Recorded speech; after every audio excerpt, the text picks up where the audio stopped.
tiba, Ramadan tiba, Ramadan tiba. Marhaban ya Ramadan, marhaban ya Ramadan, marhaban ya Ramadan, marhaban ya Ramadan.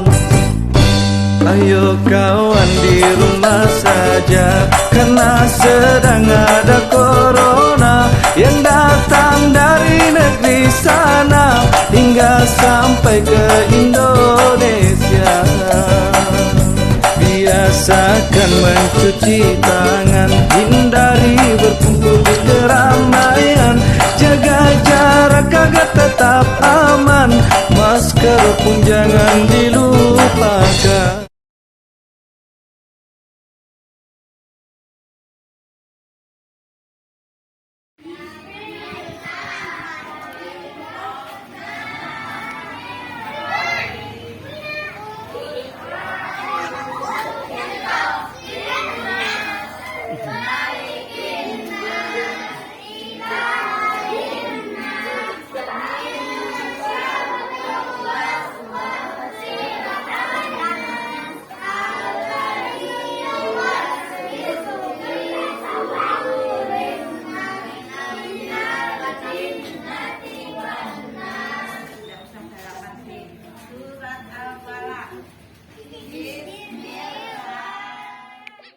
Orang mengikuti Allah itu dosanya itu adalah dosa besar. Lek dosa besar itu enggak akan diampuni dengan kecuali satu syarat. Meskipun ada seminggu sih muter-muter, syaratnya muter-muter perumahan di nyebar najis. Tapi kan dia ngomong dia semua orang dong, daripada kamu ngomong Rif sorry, ayo nang ngadus. Apa sih bu? Seiyah mene, mabuk ulung nyapu adus. Nah ini kan akibatnya tadi sholat kamu selama ini tuh nggak diterima. Kenapa nggak diterima? Karena tidak ada pengaruhnya. Ya, paham nggak? Bisa dipahami ada ya?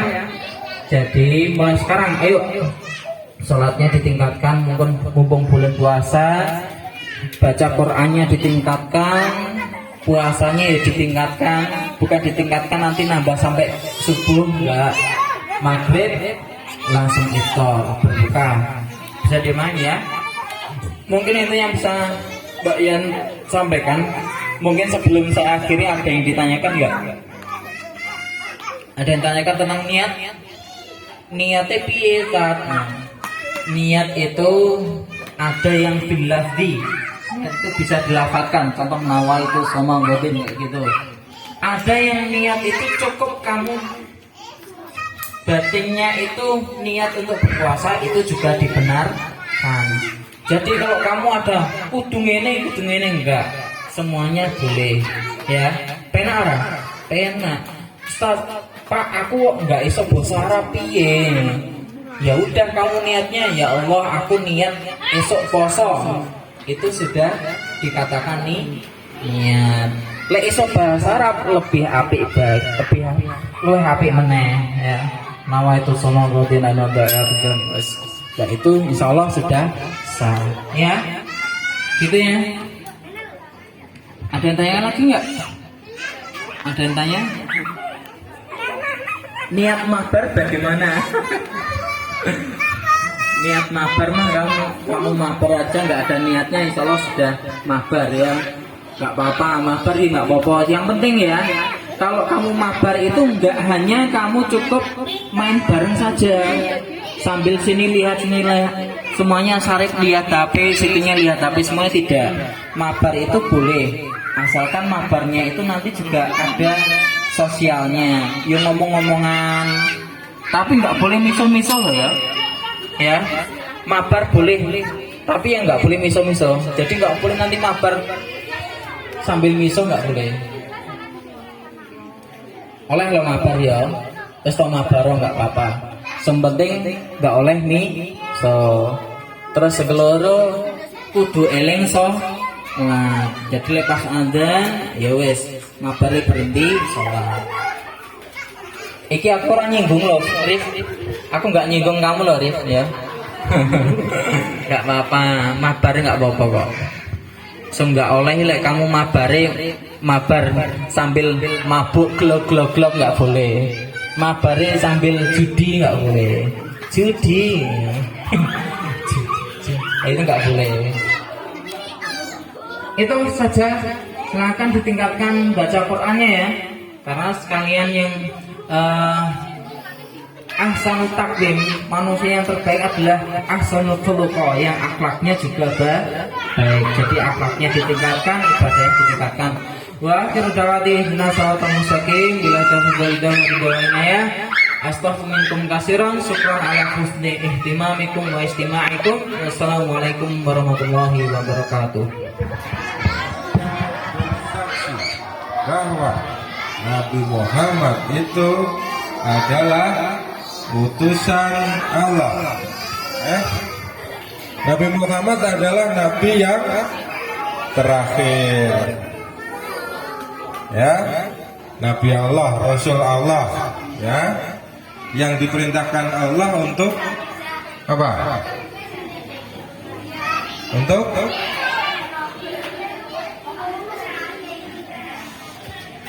Untuk menyelamatkan umat manusia dari zaman jahiliyah. Ya, itu kita untuk masuk surga ada syaratnya nggak? Seperti apa syaratnya? Berbuat baik, betul. Terus? Betul. Berbagi rezeki, betul. Banyak sekali ya. Jadi kita manusia itu diberi kesempatan ada dua jalan.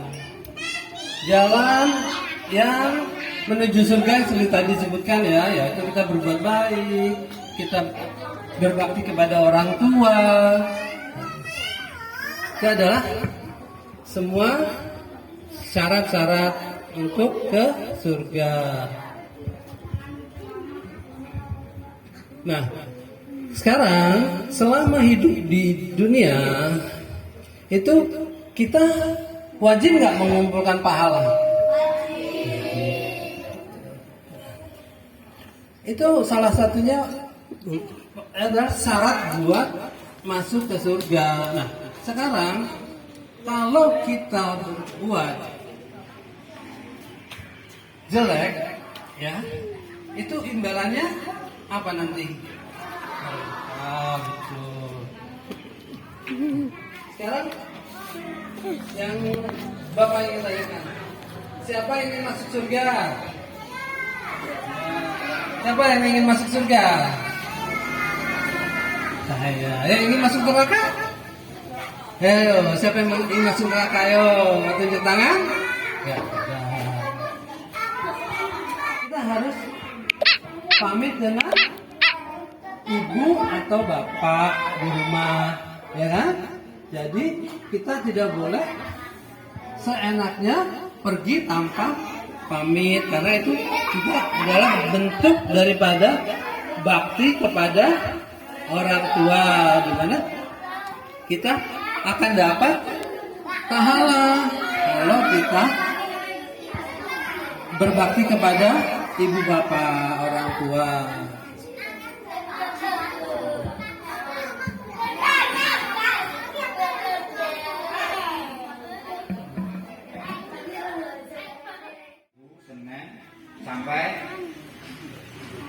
Sampai hari apa sekarang?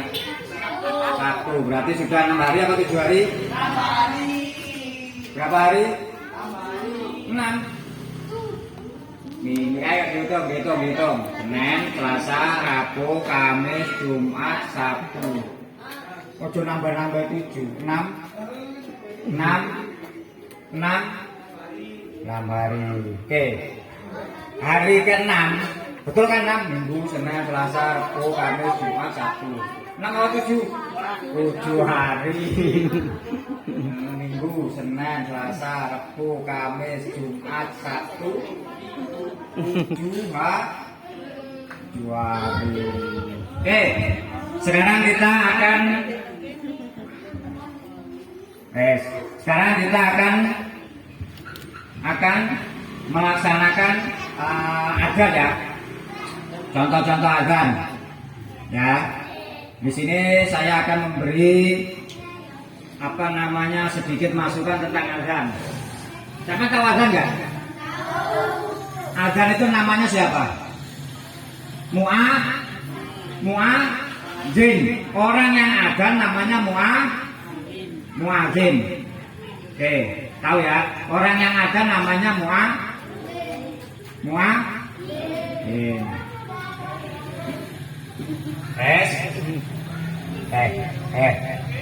Setelah ini praktek adzan. Sampai tahu pahalanya orang adzan. Ketika sampai adzan gini, sampai ke sana kedengeran, ya, sampai sana dengar yang suara sampai adzan itu dosanya sampai sana, jauhnya itu bisa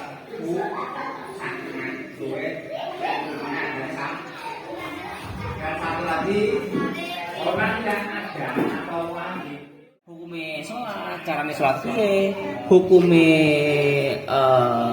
wudhu ya kan, caranya wudhu dan lain-lain ya.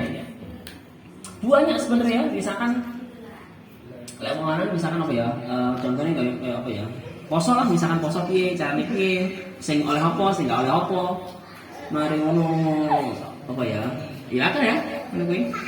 Jadi hal-hal tersebut itu jenenge hukum fikih ya. Selain fikih ada lagi yang namanya ilmu nahwu ya. Ilmu nahwu itu ilmu tata bahasa Arab. Nah ini cara-cara mendalami Al-Quran misalkan ya kan, itu butuh ilmu nahwu. Kalau misalkan rane apa ngarane nggak ada terjemahannya ya kan, itu nggak ilmu nahwu dan ilmu soal farban ya dan lain-lain lah bahasa Arab juga. Nah kemudian pengen ngerti nggak? Neng pondok pesantren ini enak apa? Hah? Nah, jadi apa enggak ya? Tangga enak orane ya. Tangga enak orane. Jadi penake apa sih neng pesantren itu? Penake iku koncone wakeh. Koncone iki jeneng wakeh jeneng. Jadi sampean ketika neng pesantren iku koncone itu dari Sabang sampai Merauke ya. Misalkan pondoknya gede. Jadi iso dari Sabang sampai Merauke. Bahkan aku pernah punya itu teman itu dari Papua. Oke, ireng negro gitu kan. Bal-balan pointer. Sungguh ikhlas ya. Ikhlaslah. Ini salah satu contoh keikhlasan ini adalah ajaran Islam. Agama kita semuanya agama Islam. Melakukan sesuatu dengan keikhlasan ini salah satu contoh karakter atau hal-hal yang diajarkan dalam agama Islam. Nah, ikhlas itu kadarnya mulai yang rendah sampai yang tinggi. Ya, di dalam kisah kehidupan Nabi di sini ada ajaran atau contoh ikhlas yang betul-betul luar biasa. Tidak semua orang bisa menjalankan keikhlasan ini. Tapi di salah satu contoh Nabi kita melaksanakan sesuatu hal dengan ikhlas. Padahal sesuatu yang harus dilakukan itu sangat bertentangan dengan batinnya dan sangat merugikan beliau. Nah, ini ada kisah Nabi yang melakukan keikhlasan terhadap perintah Allah. Ya Muhammad, akhbirni an rabbik. Jelaskan kepadaku tentang Tuhanmu. Nah, ketika itulah Nabi Muhammad turun satu surat bukan satu ayat, satu surat, yaitu surat Ikhlas. Bunyinya bagaimana? Qul huwallahu ahad, Allahus samad, lam yalid wa lam yulad wa lam yakul lahu kufuwan ahad. Baik, di antara kalian siapa yang tahu ini surat keberapa? Ayo, 112 pintar. Ayo, jumlah ayatnya berapa? 4 ayat. 4 ayat surat ke-112. Nah, bunyinya ada yang mengatakan, ahli tafsir mengatakan surat ini adalah surat Qul Huwallahu Ahad. Ada yang mengatakan ini adalah suratul Tauhid. Ada yang mengatakan ini suratun Najah. Namanya macam-macam. Tapi yang sering di orang kita namanya surat Al-Ikhlas. Apa sih Al-Ikhlas? Kita harus tahu. Maksud dari kandungan surat Al-Ikhlas itu adalah Al-Ikhlas atau khulusun niyat, khulusul ibadah. Kita harus memurnikan ibadah, mentauhidkan ibadah. Artinya, adik-adik, ini adalah ahadiyatul wujud. Ya, para ahli tafsir mengatakan yang dimaksud al-ikhlas itu adalah bagaimana kita mengesahkan wujud. Apa itu mengesahkan wujud? La ya'budu illa siwahu. Kita nggak boleh menyembah selain Allah. Ini bantahan kepada orang musyrik tadi, orang yang menyekutukan Allah ya. Mereka menyembah berhala, tapi mereka percaya sama Allah. Kamu yakin nggak? Orang musyrik ketika itu, orang musyrik Quraisy, orang-orang Quraisy ya, mereka itu percaya sama Allah. Percaya loh sama Allah. Mereka percaya. Ditanya siapa yang memberi rizki, mereka akan mengatakan Allah. Siapa yang mengatur alam semesta, mereka sepakat mengatakan Allah. Ketika ditanya siapa yang memberikan jodoh, mereka sepakat yang memberikan adalah Allah. Tapi kok mereka disebut musyrik? Kenapa? Karena mereka ibadah tahu Allah, tapi tetap nyembah berhala. Ngono loh, Cah.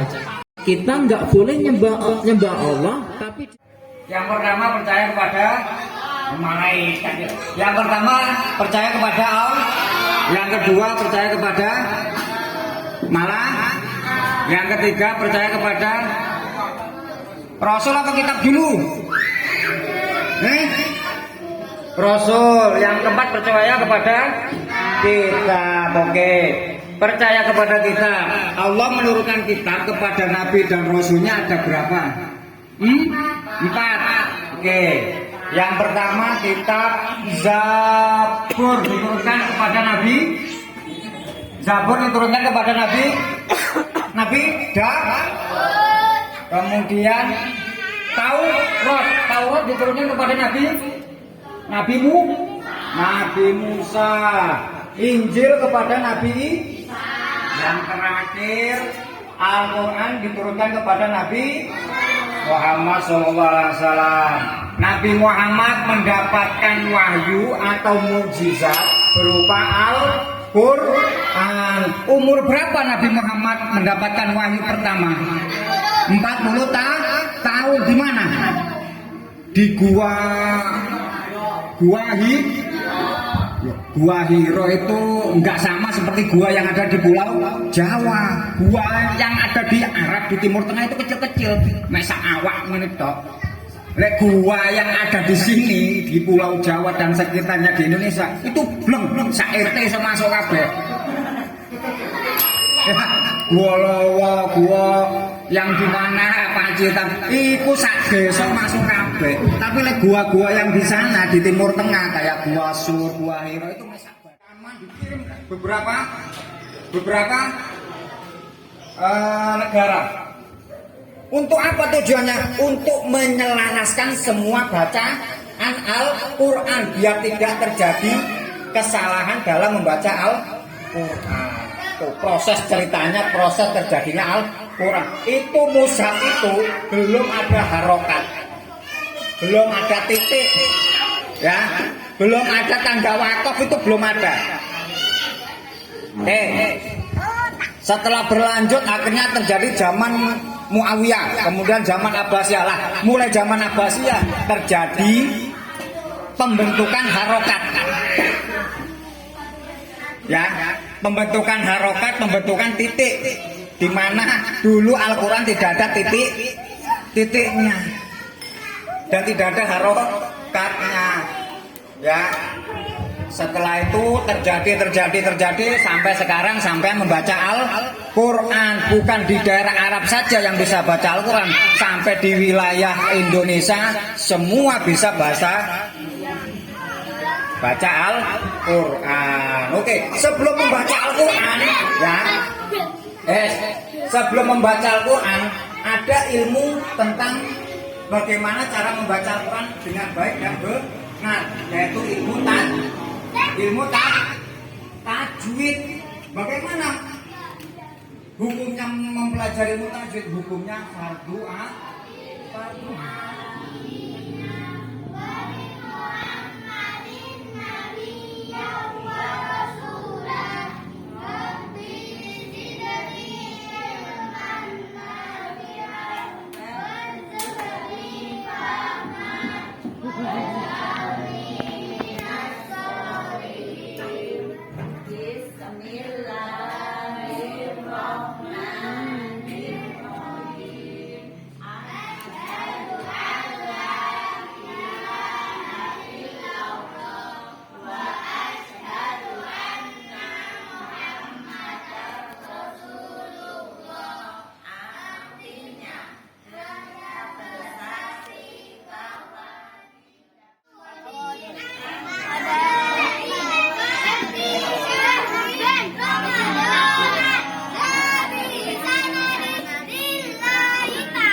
Doanya berbuka puasa.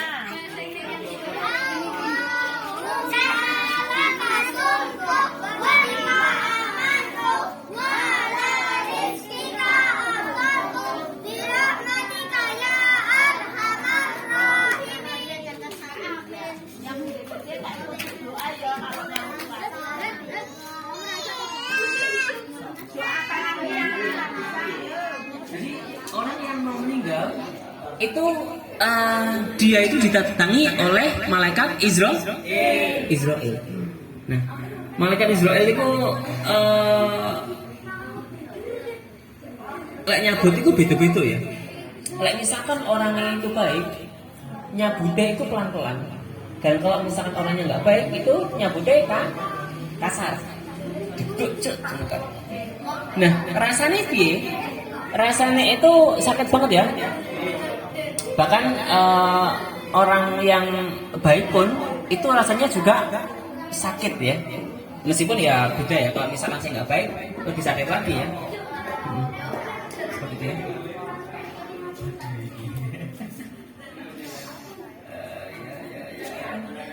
Nah,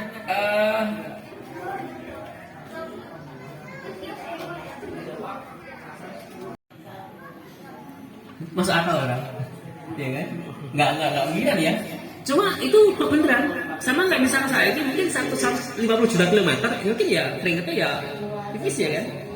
Tapi nanti kalau misalkan bener-bener dekat, itu keringetnya bener-bener banyak. Kalau misalkan orangnya nggak baik ya. Tapi kalau misalkan orang-orang baik itu akan ada di naungan bimbingannya Rasulullah. Jadi ya nggak kepanasan ya, kayak gitu. Nah, kemudian setelah itu ada yang namanya penimbangan amal ya. Nah, penimbangan amal itu sangat ditentukan oleh kehidupan kita di dunia ini. Ya kan? Kalau misalkan kita itu banyak amalnya, ya nanti amalnya yang baik banyak. Kalau misalkan banyak dosanya ya dosanya banyak gitu kan. Ya. Dan kalau ada orang-orang yang dosanya itu benar-benar banyak ya, tapi sebelum mati, kalau misalkan belum mati, itu taubat, itu dosanya akan diampuni oleh Allah Subhanahu Wa Taala. Jadi seperti itu ya.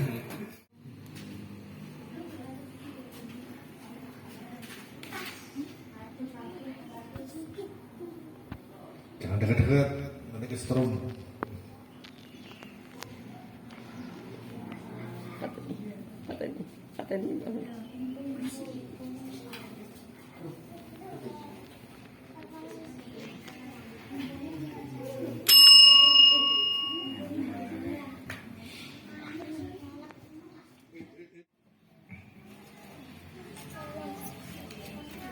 Nih, dapat hadiah.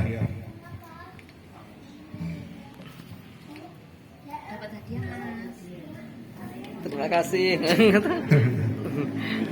Ya, jadi Ashabul Kahfi ini dulu tepatnya hidup di Timur Tengah, tepatnya di daerah Yordania. Sekarang daerah Yordania. Dulu penguasa atau raja yang berkuasa namanya Raja Dikianius. Raja ini mempunyai istana yang megah, mempunyai 100 menteri, 50 menteri di kanan dan 50 menteri di kiri, dan mempunyai 6 penasehat, 6 penasehat, 3 di kanan dan 3 di kiri. Selama 30 tahun berkuasa, Raja Dikianius ini tidak pernah sakit ringan, sakit pusing apapun nggak pernah. Akhirnya menjadi sombong dan mendeklarasikan diri menjadi Tuhan karena nggak pernah sakit. Kemudian menjadi mengaku menjadi Tuhan dan memaksa rakyatnya untuk menyembah Dia. Kemudian yang tidak mau menyembah dihukum, dibunuh. Bahkan istrinya yang tidak mengakui raja tersebut sebagai Tuhan juga dihukum mati. Nah, kemudian para penasehat raja yang 6 orang ini ada kebiasaan melakukan rapat di secara bergantian di masing-masing rumah. Kemudian pada satu malam mereka rapat dan berbicara. Mereka mengutarakan kegelisahannya karena rajanya sudah mengaku menjadi Tuhan. Sedangkan setiap keputusan apapun di negara atau di kerajaan itu selalu dimintakan pertimbangan kepada 6 orang itu. Jadi kalau manusia masih minta pertimbangan kok sudah beraninya mengaku Tuhan. Kemudian ketika hujan turun dengan lebat, suara petir menggelegar, sang raja tersebut juga merasa ketakutan. Bagaimana mungkin Tuhan itu takut? Makanya kemudian 6 orang penasehat raja ini memutuskan untuk lari meninggalkan kerajaan, lari meninggalkan kemewahan yang dia dapat, karena dia penasehat presiden atau penasihat raja, dia mendapatkan fasilitas dari raja, tapi karena raja sudah mengaku dirinya sebagai Tuhan, maka ke-6 orang penasihat ini memutuskan lari dari kerajaan. Dan pada saat pelarian mereka bertemu dengan salah seorang pengembala domba dengan seekor anjingnya. Pengembala domba ini yang kemudian menunjukkan tempat persembunyian, yaitu sebuah gua yang di depan gua ini terdapat air terjun, jadi tidak diketahui oleh banyak orang. Tapi nggak ada hadiahnya. Tanya apa ya? Nama raja yang dolim pada masa Ashabul Kahfi. Nama rajanya Raja dolim. Bukan. Nggak tahu?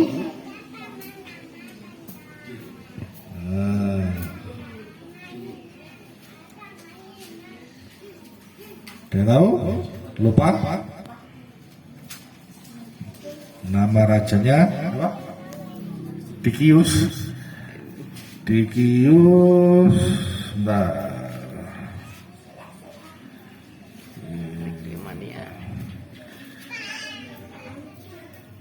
Lebih dikenalnya nama rajanya Dikianus, tapi nama lengkapnya sebenarnya adalah Gaius Nicius Quintus Decius. Ya, gak apa-apa, saya benarkan. Nih hadiahnya.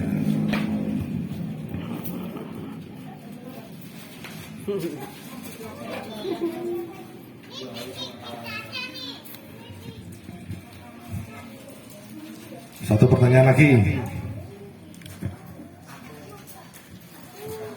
berapa jumlah sahabat yang tergabung dalam Ashabul Kahfi? Angkat tangan dulu, angkat tangan dulu.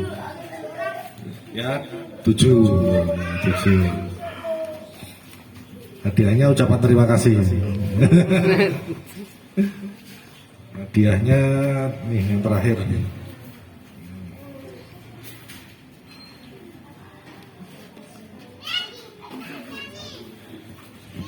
Ya, jadi hikmah dari peristiwa Ashabul Kahfi ini bahwa kelak ketika kiamat maka semua yang mati, kita semua yang sudah meninggal akan dibangkitkan lagi, dan bukti bahwa Allah akan membangkitkan kita adalah salah satunya dalam kisah Ashabul Kahfi, yang mana seseorang 7 orang bahkan bisa ditidurkan oleh Allah dalam waktu yang cukup lama, yaitu 309 tahun, dan hal tersebut merupakan salah satu kebesaran Allah, sehingga bukan hal yang mustahil jika di hari akhir nanti semua orang akan dibangkitkan dan akan mempertanggungjawabkan amal ibadahnya.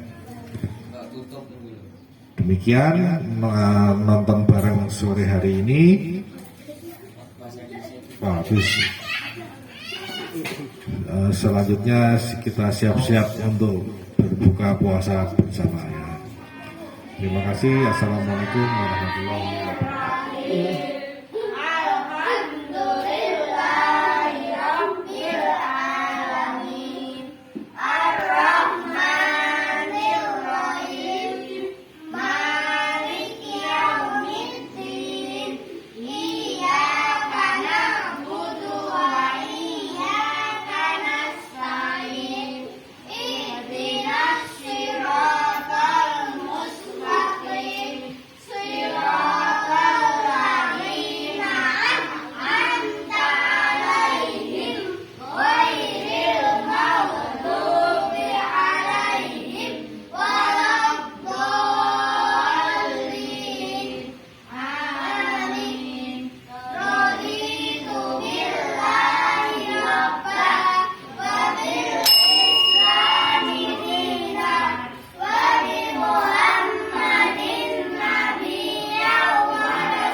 Assalamualaikum warahmatullahi wabarakatuh. Waalaikumsalam warahmatullahi wabarakatuh. Masih siap dengan Masih.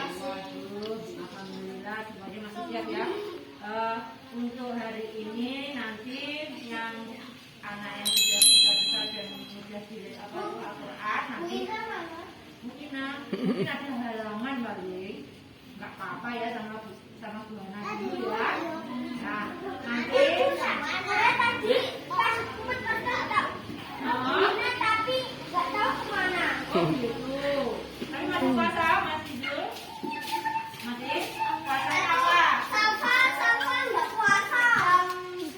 Jam 9 masih belajar. Yang kedua pasti sudah maghrib ya. Waalaikumsalam. Ada yang sudah maghrib?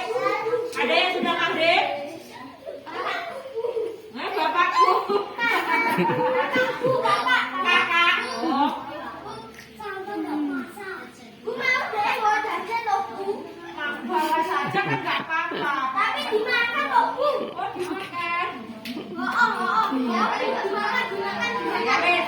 Gini, untuk hari ini nanti yang besar-besar sama Pak Edi mengaji ya, yang kecil sama Buana di sebelah sini ya. Yuk kita mulai ya. Monggo Pak Edi sampun. Main ya ke rumahnya Bu Ina kalau beneran waktu ibunya dibuka ya. Yuk siapa dulu yang akan ke sini? Iya Mas, siapa sama-sama Mbak? Oh, kayak di segala menerapkan sih.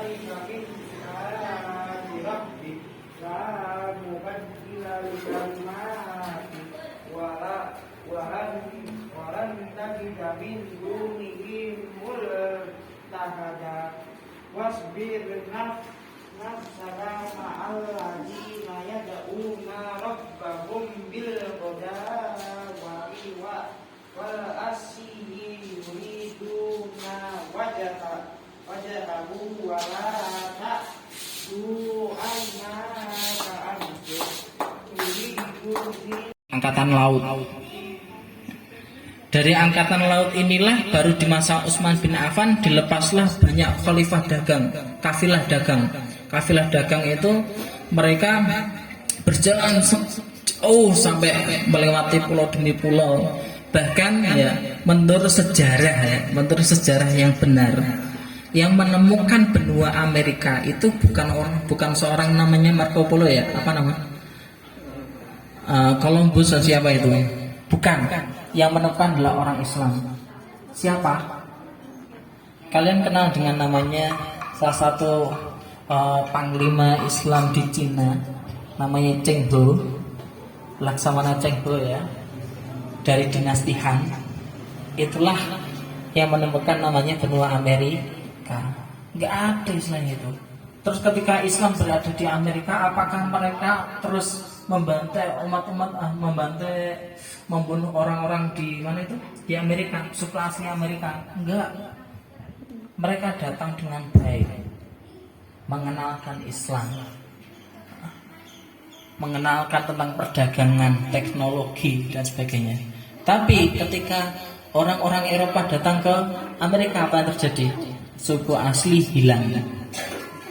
Maka kamu kenal dalam film namanya Cowboy, ya kan? Cowboy itu bukan orang asli Amerika, orang Eropa. Ya filazanallahu wa yakum. Kita kembali kepada ini. Ada satu hadis Rasulullah SAW tentang bagaimana sosok kalian itu akan menjadi seorang pemimpin. Kalian nanti akan jadi seorang pemimpin. Entah itu nanti pemimpin keluarga, atau pemimpin suatu institusi, atau pemimpin suatu militer, atau pemimpin suatu negara, bisa jadi adalah antum semuanya. Nah, kalau ente semuanya aja seperti ini ya, antum semuanya itu nggak ada perubahan, terus bagaimana pemimpin kedepannya? Ayo, kalau pemimpinnya setiap hari suka main uno aja terus, ayo, bagaimana nanti jadi presiden Uno? Ya. Kalau antum semuanya coba kesehariannya itu adalah keseharian yang suka main Mobile Legends, bukan saya mengharapkan, tidak ya. Kasih contoh, kasih gambaran. Kalau orang yang lemah, kamu sholat Allahu Akbar, Allah liman hamidah, Allahu Akbar. Bagaimana mau sholatnya diterima kan? Karena dia nggak ada semangat, dia nggak ada kilo, nggak ada kekuatan. Jadi kamu ketika sholat pun harus benar-benar sungguh-sungguh. Kenapa? Karena kita berhadapan sama Allah. Ya Allah Akbar, Allahu Akbar. Jadi sisi kekuatannya gitu. Jangan menampakkan kelemahan lembutan kamu, kelemahan banget itu. Terus ketika para sahabat ketika para sahabat itu membangun tenda, sebagian sahabat ketika itu pas Ramadan puasa, sebagian sahabat lagi memilih nggak puasa karena kalau dia puasa nanti nggak bisa kuat untuk membangun tenda atau tidak kuat untuk berperang dan sebagainya. Akhirnya sebagian nggak puasa, sebagian puasa. Apakah boleh? Boleh. Ketika dia puasa dan dia kuat, maka pahalanya double. Ketika dia nggak puasa, nggak puasa Ramadan, tetapi dia kuat dan lebih kuat daripada yang puasa, maka dia juga dapat pahala. Pahala double juga. Apakah beliau melarang ketika para sahabatnya untuk tidak berpuasa? Tidak. Beliau memperbolehkan ketika itu. Karena memang kondisinya adalah kondisi safar, perjalanan jauh, ditambah lagi kondisinya lagi kondisi berperang. Kalau mau berpuasa monggo, nggak berpuasa nggak apa-apa. Tapi kalau kita di rumah berperang enggak, bepergian juga enggak poso bisa, ya. Lemes bisa, ya. Itu jawabannya lemes besti, ya. Isin kan, aja. Puasa nggak kamu? Ayo, siapa yang nggak puasa? Kalau kamu berpuasa, insya Allah pahala kamu didobel. Apalagi kalau seandainya kamu dapati malam Lailatul Qadar. Pahalanya berapa? Khairun min alfi syahrin, lebih baik daripada 1000 bulan. Kalau kamu ibadah sampai seumur hidup kamu belum tentu bisa menggantikan 1000 bulan. Kita umurnya berapa? Paling mentok kalau umatnya Rasulullah itu ya sekitar 60 lah. Kalau seandainya lebih dari 60 sampai 100, ya 40 itu bonus. Bonus dari Allah ya, diumurkan panjang. Tapi ingat, man tola khairukum man tola umruhu wa kasru amaluhu. Kamu jangan harus ingat juga, umur panjang itu harus dibarengi sama amal yang banyak. Orang arti al-falah ini neng dunia neng niki istiqomah ibadahe selamat dari mara bahaya, mara petaka, bencana, barokah uripe neng akhirate selamat siksa kubur, siksa neraka, kompleks war. Tapi ya carane gayo al-falah ini lagi siapa di boten namung sekedar ngajar kaya al-falah mentok. Diberi resep piye carane supados kita niku saged gayo al-falah. Kalau mau anti mau setiap sholat wajib dikumandangkan berapa kali? Ada 2 kali, kaya al-falah, opat 1 kali. Ya kados pundi yang kita gayo al-falah, Gusti Allah memberi resep. Piye carane supados hamba-hambaku iki saged meraih al-falah? Diterangke Gusti Allah dari surah Al-A'la. Ayat 18 dan ayat 15. Surah Al-A'la niku surah Sabilis. Wong Jawa biasane jenenge surat. Iku ini dhisik ini dadi jeneng. Ade jenengan onake badhe surah Al-Kafirun. Al-Kafirun aku apa nek?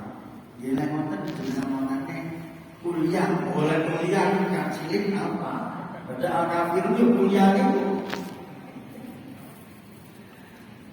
Baca sama onake badhe doa iftitah rapal ya doa iftitah. Yes kafiro, lek kafiro apa kacilin. Karena dhisik dhewe ngene kafiro. Wong Jawa paling jeneng ini iki sing diuleki dhisik dhewe apa iki dadi jeneng. Surat Al-Rum, surat Kuliah, surat Sabili, surat Al-A'la dan Bukti. Baca apa? Sabili apa?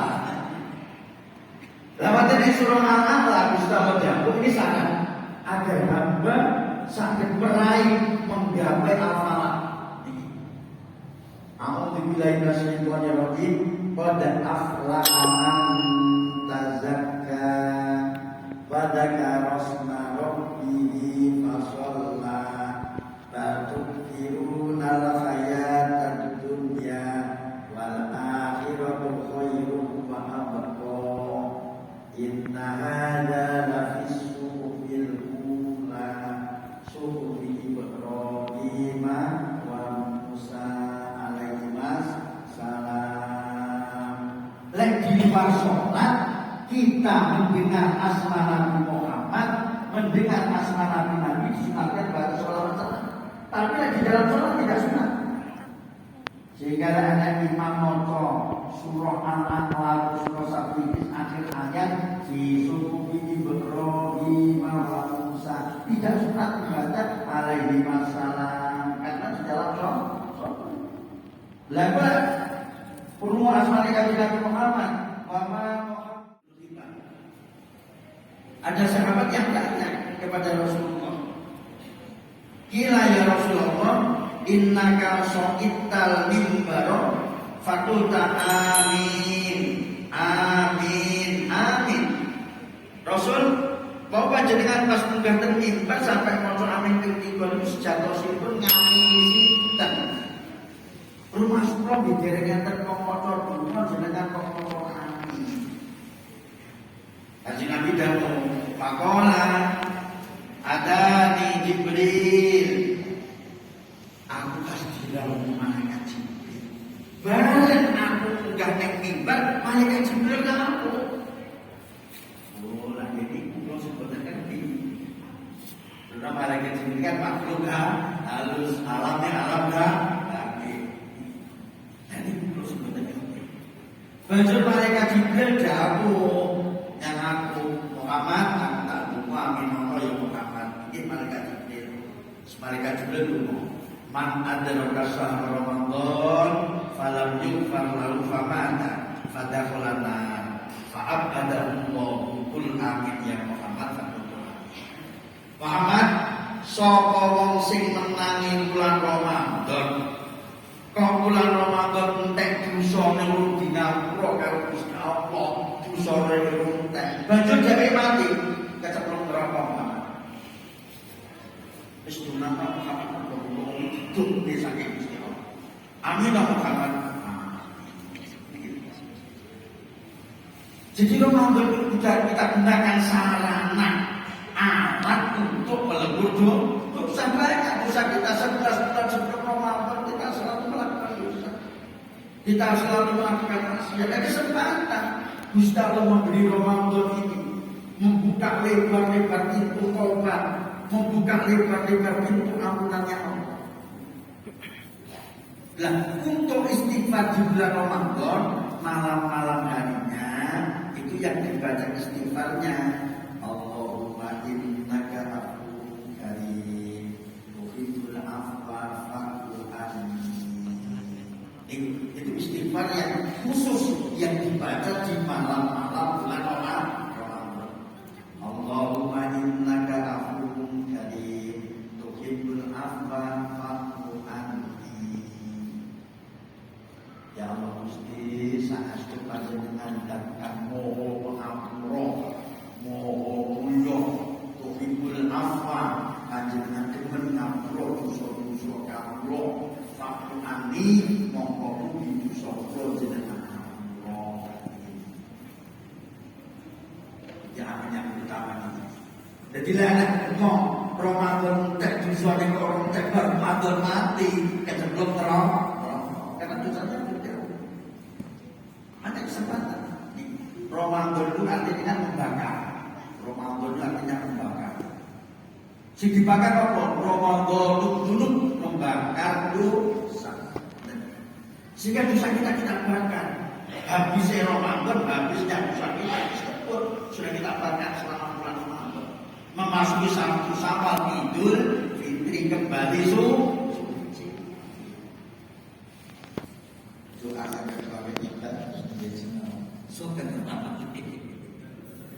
Kenapa kan? Dia lagi ini. Doa yang kedua, malaikat Jibril berdoa, man adraka abawaihi aw ahadahuma falam yabirrahuma famata fadakhulana fa'abadahu amin ya Muhammad. Yang kedua, barang siapa yang menanti kedua orang atau salah satu kemudian dia tidak berbuat baik kepada kedua orang tuanya, jadi nalikane isih yang sampai sugeng tidak berbuat baik, artinya tidak melakukan birrul walidain sampai anak ini meninggal dunia belum melakukan birrul walidain, maka anak ini mempunyai dosa kepada kedua orang tuanya. Kok mati dia akan masuk ke neraka. Terus muka-muka Muhammad akan dijauhkan oleh Allah. Amin Allah Muhammad. Doa yang itu. Maka yang berhubung saya itu wong sing asing ditunggoni biasa. Alhamdulillah mak kula asing. Oh yen delok mak utawi mak kan sakniki yo mak. Orang mati. Ini jimat. Kalau ini sakit salah agar rumah sekolah capek apa kali salaman mas dari Kalimantan tanpa tidak itu kami kota mas dari Kalimantan biasanya makin udah ngomong terus terus tapi itu penting itu mau ini Waliden masuk mau fisikil itu apa itu tergantung pada ridhonya orang tua murka Allah tergantung pada murka orang makanya begitu masih itu wong tua sudah tidak berbuat baik kepada orang tua sampai anak meninggal dunia diancam masuk neraka. Doa yang ketiga yang dipanjatkan malaikat Jibril wa man irta indahu falam yusalli alaika fama tafadahu lanar fa abadahu Allahu kul amin ya Muhammad faqullah. Lamun ana wong krungu asmamu Muhammad disebut dheweke lagi maca selawat yang sineramu Muhammad banjur mati mongko wong iku cepet-cepet. Semoga Muhammad itu hidup dengan Gusti Allah. Amin Muhammad. Jadi kan setiap kita itu mendengar nama Nabi Muhammad disebut, kita wajib membaca sholat. Jadi kita tidak mendengar asma Nabi Muhammad disebut baca sholat. Ketika kita mendengar nama Nabi Muhammad disebut, mungkin ada orang lain seperti sahabat Nabi Muhammad Sallallahu Alaihi Wasallam langsung baca Allahumma sholli alaihi. Lain asmane Nabi Muhammad disebut kok lagi lemot sholawat banjur dheweke mati, monggo diancam oleh malaikat Jibril di dalam neraka. Meninggalkan kewajiban. Lek tinggalkan kewajiban berarti itu kok mati membawa dosa, dia masuk neraka. Makanya kalau dari hadis itu kaitannya kelawan membersihkan hati dari dosa dengan cara istighfar dan taubat. Ramadan adalah pintu yang paling baik untuk merebut dosa. Jadi ucapan istighfar di malam Ramadan itu mau. Pertama malamnya Allahumma innaka afuwwun karim tuhibbul afwa fa'fu anni. Biasanya kalau kita jual biasanya jual barang-barang fa'fu anna.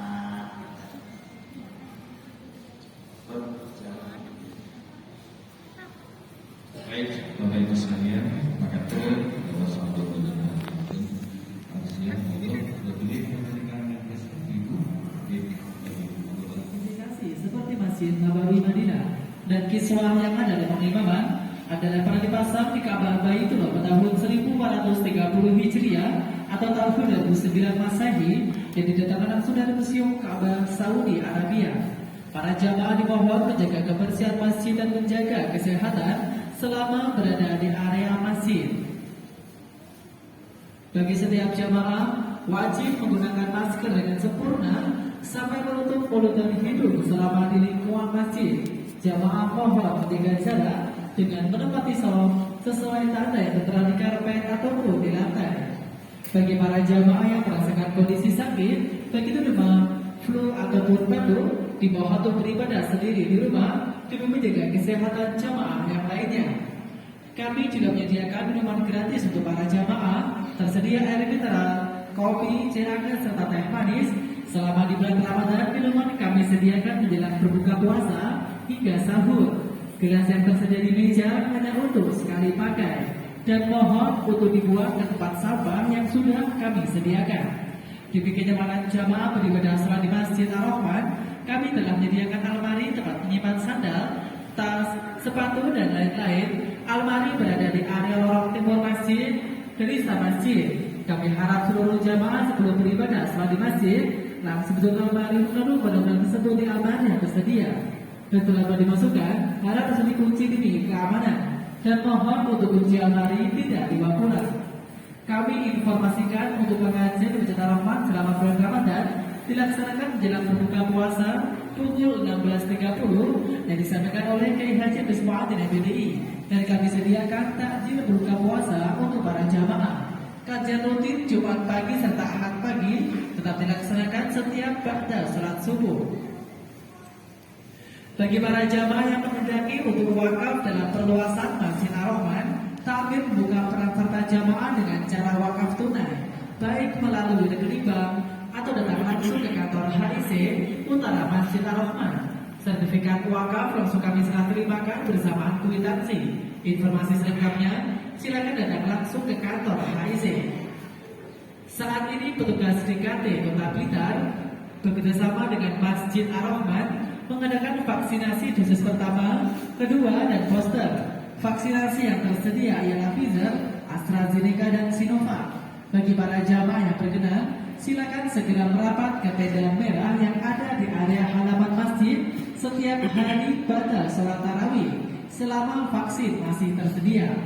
Bagi para jamaah yang membawa handphone atau alat komunikasi, silakan dimatikan untuk menjaga kekusukan ketika sholat berjamaah. Bertindak selaku imam sholat maghrib saat ini Ustadz Muhammad Rizal Hassani Muqarrabin SAG Al-Hafidh. Atas perhatiannya kami sampaikan terima kasih. Wallahul muwaffiq ila aqwamit thoriq. Wassalamualaikum warahmatullahi wabarakatuh.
Ya Allah, ya Tuhan kami, berikan kami umur panjang untuk senantiasa beribadah kepadamu.